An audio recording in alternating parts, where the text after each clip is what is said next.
Bonjour à tous, bonjour. Nous sommes heureux de vous accueillir aujourd'hui sur l'émission La Voix de la Jeunesse. Moi, c'est la sœur Michel. Je suis là et je vais vous emmener aujourd'hui à travers une thématique qui parle et qui vous parle. On parlera de la jeunesse.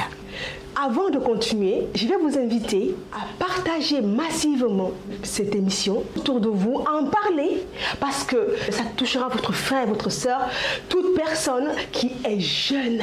N'oubliez pas de cliquer sur le bouton like et de vous abonner à notre chaîne.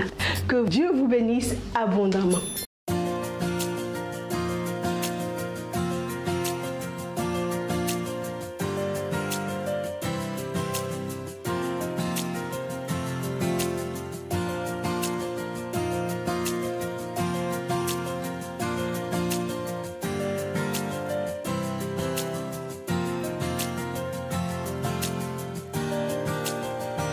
Nous avons aujourd'hui le privilège et l'honneur d'avoir des invités très très spéciaux sur ce plateau. Donc, je cite le responsable de la jeunesse de la mission Vie et Témoignage, le frère Jean-Luc. Bonjour frère Jean-Luc. Bonjour.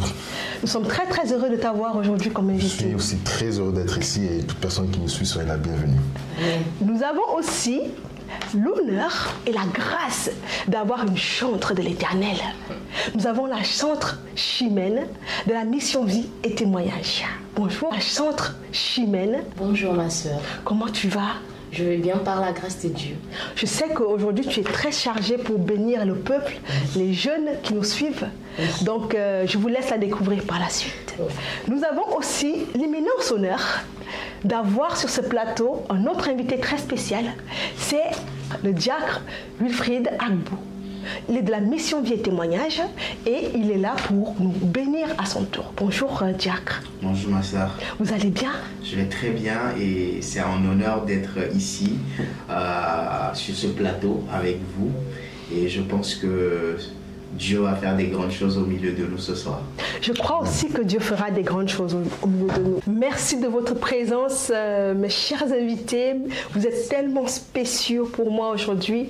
Mais on dit toute chose, il faut commencer avec Christ, avec Dieu. Donc, la chantre Chimène, oui. Tu peux nous amener dans un moment de prière pour pouvoir ouvrir ce moment, que nos cœurs soient disposés. Merci beaucoup. Je vais juste que nous puissions incliner notre tête pour que nous puissions prier. Père, dans le nom puissant de Jésus-Christ, je te rends grâce pour ce moment. Seigneur, laisse que toi, si tu puisses régner dans ce lieu, Père éternel. Je prie que ton esprit, Seigneur, puisse nous guider, que nous puissions s'effacer et que toi, si tu puisses apparaître. Que tout ce qui ne glorifie pas ton nom soit détruit. Et Seigneur, tout le sujet que nous allons partager en ce moment soit bénéfique pour nous et pour les gens qui vont nous suivre. Dans le nom de Jésus-Christ. Amen. Amen. Avant de commencer, il y a une question qui me trotte l'esprit. Souvent, on a l'habitude de dire « je suis jeune, j'ai du temps ». La fleur de l'âge, on parle de la fleur de l'âge lorsqu'on parle des jeunes. Mais je ne sais pas, peut-être vous pouvez me répondre, hein, vous êtes, qui êtes mes invités aujourd'hui, et aussi aux personnes qui nous suivent. Qu'est-ce qu'un jeune? C'est quoi être jeune? Je pense que sociologiquement, on catégorise les jeunes à partir de 13-14 ans jusqu'à 25-26 ans par là. Mais il y a aussi un petit dicton qui dit que la jeunesse, on est jeune de 7 à 77 ans. Donc en soi, être jeune, c'est une question d'abord aussi de conscience de soi. Donc un jeune, c'est quelqu'un aussi qui est conscient déjà, qui sait c'est quoi le bien, c'est quoi le mal. Voilà un peu moi ce que je peux dire. Après, comme je dis souvent, être jeune, ça dépend aussi de l'état de ton corps. Si tu sens que dans ton corps, tu vis, tu es jeune. Et tu es jeune. Si tu sens que ton corps il vit, tu es jeune. Je sais pas si... Ma grand-mère sera très contente d'entendre ça. Si elle peut en profiter aussi. Je lui dirais qu'elle est encore très jeune. Donc, quelle est l'importance de connaître Christ en tant que jeune? Voilà le thème que j'aimerais que nous puissions aborder aujourd'hui avec vous. Yes. J'ai des questions. Ces questions-là sont des questions que la plupart des gens aujourd'hui se posent, des questions qui touchent la plupart des jeunes, parce que parfois il est difficile d'allier, je pense, en tant que jeune, la chrétienté et son état de jeunesse. Donc, je vais m'adresser tout d'abord au diacre Wilfried Agbo. Quelle est l'importance de connaître Christ en tant que jeune? Merci beaucoup, Sœur Michel. Je dirais que un jeune avec Christ, il gagne beaucoup de temps. Ok. Il gagne du temps. Pourquoi je dis ça? Parce que la meilleure des choses que le diable sait faire, c'est de faire perdre le temps aux jeunes. De faire perdre le temps aux enfants de Dieu. Et il y a une chose qu'on doit savoir, c'est que quand on est jeune, on a cette chose qu'on appelle l'innocence. C'est-à-dire que on a le temps d'apprendre tout. Et le diable, ce qu'il sait faire, c'est de venir semer l'ivraie dès la jeunesse. Et pour permettre en fait que lorsque l'enfant ou le jeune grandit, qu'il puisse grandir avec cette semence-là. Et tout ça, c'est pour faire quoi? C'est pour éloigner les jeunes de la mission, de la destinée que Dieu a tracée pour chaque jeune. Et aujourd'hui, dans notre entourage, on vit beaucoup de choses comme ça, où on voit des jeunes très tôt qui sont addicts dans la drogue, addicts dans le sexe, addicts dans beaucoup de choses mauvaises qui vont les éloigner de Dieu. Et quand on a Dieu avec nous, quand on est jeune, on n'a pas le temps de permettre au diable de venir semer la semence de l'ivraie en nous. Parce qu'on aura déjà la bonne semence en nous.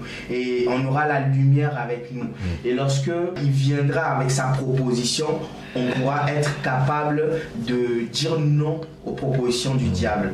De dire non à tout ce qui va nous éloigner de la voie de Dieu. De nous éloigner du chemin que Dieu va nous tracer. Et cela va nous permettre de faire quoi? Cela va nous permettre d'être focalisé sur ce que Dieu nous a dit. Donc tu vas gagner beaucoup de temps parce que tu n'auras plus le temps d'aller te perdre dans les boîtes de nuit, tu n'auras plus le temps d'aller te perdre dans des endroits qui ne glorifient pas Dieu, à aller voler, à aller tricher.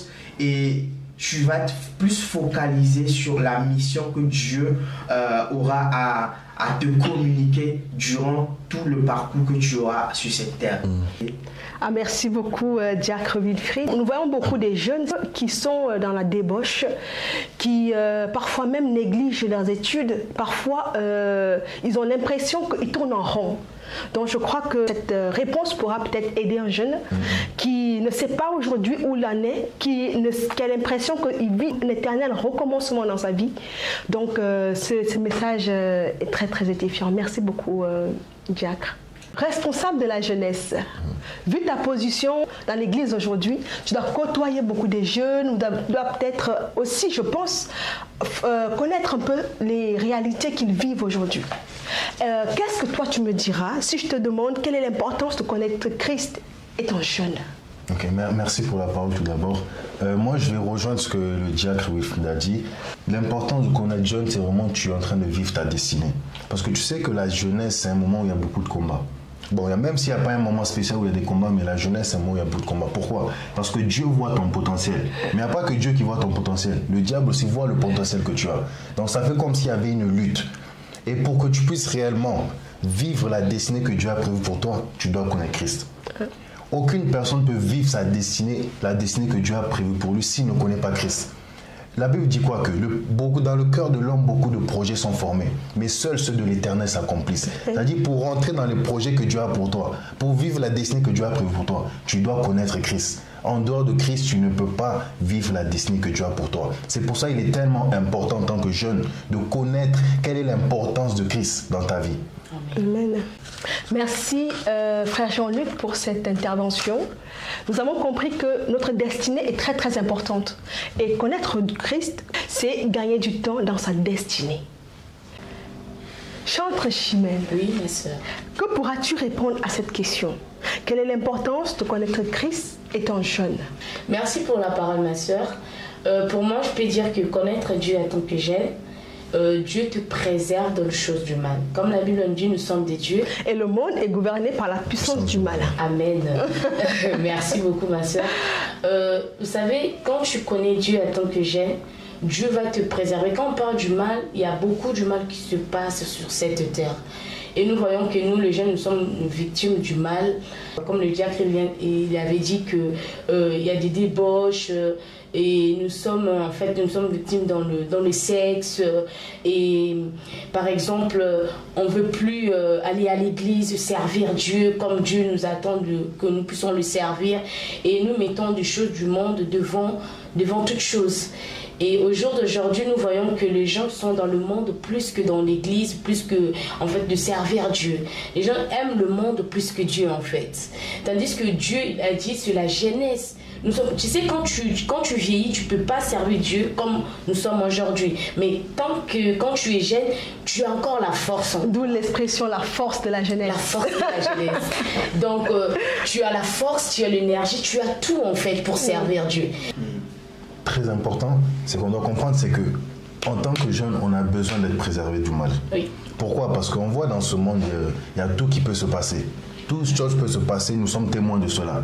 Mais si nous n'avons pas d'assurance, si nous n'avons pas une pierre sur quoi se baser, certainement qu'on va vivre sous les puissances du malin. Tu vois, lorsque tu es jeune, tu as cette inconscience-là de vouloir faire les choses. Tu as cette inconscience-là de tout faire, tout essayer. Mais pour avoir cette conscience, si tu dois avoir aussi une conscience que quelqu'un peut te protéger, que quelqu'un peut te garder. Donc, il est très important d'avoir un secours. Comme David pouvait dire, je lève mes yeux vers les montagnes. D'où me viendra le secours? Le secours me vient de l'Éternel, qui a fait les cieux et la terre. Et c'est vrai, c'est important parce que Dieu nous préserve des choses même qu'on ne voit pas. Parce que, comme elle a dit, nous sommes dans un monde où il y a beaucoup de choses qui se passent autour de nous. Et même le fait que tu puisses aller à l'école, aller à l'église, aller au marché, en fait, il y a beaucoup de choses qui peuvent se passer.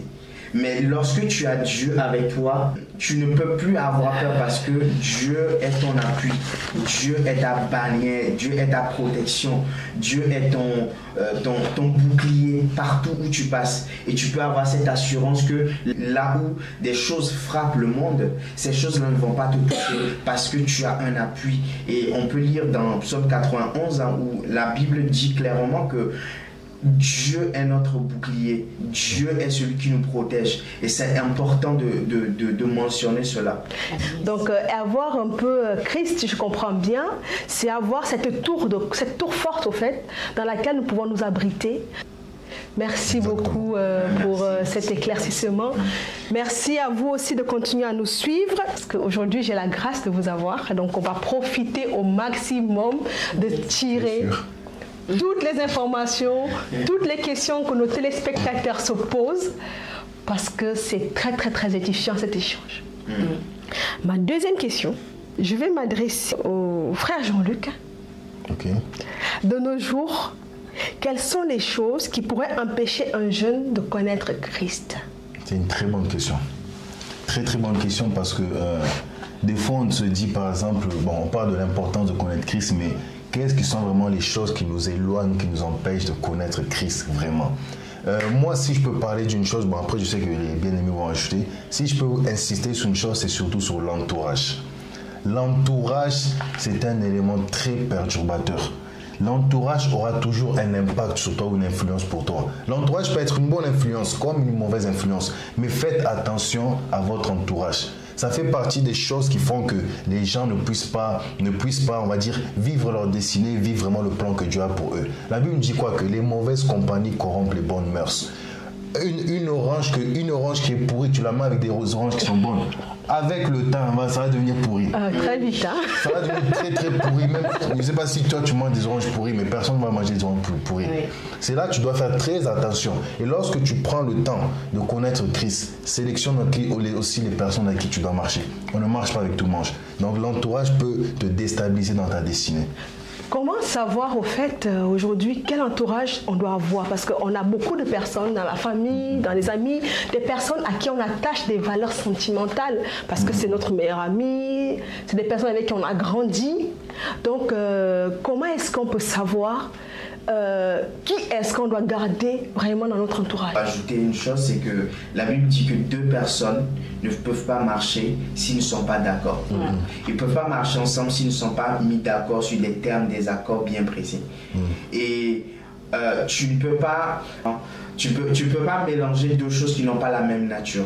Si tu mets l'eau et l'huile va être au-dessus de l'eau. Ça fait des éclaboussures parfois, c'est qu'on met l'huile dans l'eau, dans l'huile là ça fait... Voilà, donc déjà il faudra que tu aies les mêmes valeurs que cette personne-là. Tes valeurs doivent être les valeurs de Christ et cette personne aussi qui est dans ton entourage doit avoir aussi les mêmes valeurs, les valeurs de Christ. Et l'endroit où tu vois que vous n'avez pas les mêmes valeurs, les mêmes intérêts, la Bible dit chercher d'abord premièrement le royaume de Dieu et sa justice. Donc si là où toi tu cherches le royaume de Dieu et sa justice et à côté la personne qui est à côté de toi t'empêche de chercher le royaume de Dieu, il faut savoir que tu dois te séparer de cette personne-là. Amen. Je ne dis pas de tourner le dos à votre famille ou à votre entourage, mais il y a des choses que tu ne peux pas te permettre de faire avec cette personne-là. Parce que la Bible dit que tu dois être celui qui porte la lumière. Et là où il y a la lumière éclaire. Vous êtes la lumière du monde et le ciel de la terre. Amen. Donc, tu ne peux pas être lumière et que tu ne puisses pas éclairer. Donc, là où tu es, tu dois éclairer par la lumière que tu portes en toi. Amen. Amen. J'aimerais juste, si possible, insister sur un point très important qu'il a dit. C'est que là, on ne vous demande pas de vous séparer de votre famille, de vous séparer de votre entourage. Non. Parce que tu dois comprendre qu'il y a certaines choses, certains choix ou certaines disciplines que tu vas t'imposer qui va faire en sorte que tu ne puisses pas marcher avec tout le monde. Tu dois comprendre que là, nous ne sommes pas en train de parler d'une division. Parce que la division ne vient pas de Dieu. Mais la séparation vient de Dieu. Dieu peut permettre que tu te sépares d'une personne. Quand on parle de séparation, on ne parle pas du fait où tu ne parles plus à la personne, tu es ennemi, tu te sépares de ta famille parce que tu es saint. Non, ça ne marche pas. Tu dois aimer tout le monde. Ce que tu dois à une personne, c'est l'amour. Mais on parle vraiment d'un choix que tu dois faire pour que la personne qui marche avec toi parle le même langage que toi. La division ne vient pas de Dieu, mais la séparation peut venir de Dieu. Merci beaucoup pour cette lumière que vous avez mis un peu sur ce point. Il y a plusieurs choses aussi qui peuvent probablement intervenir dans ce blocage à connaître Christ en tant que jeune.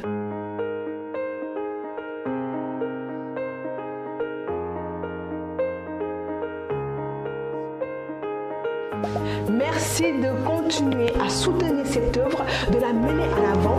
N'oubliez pas de cliquer sur le bouton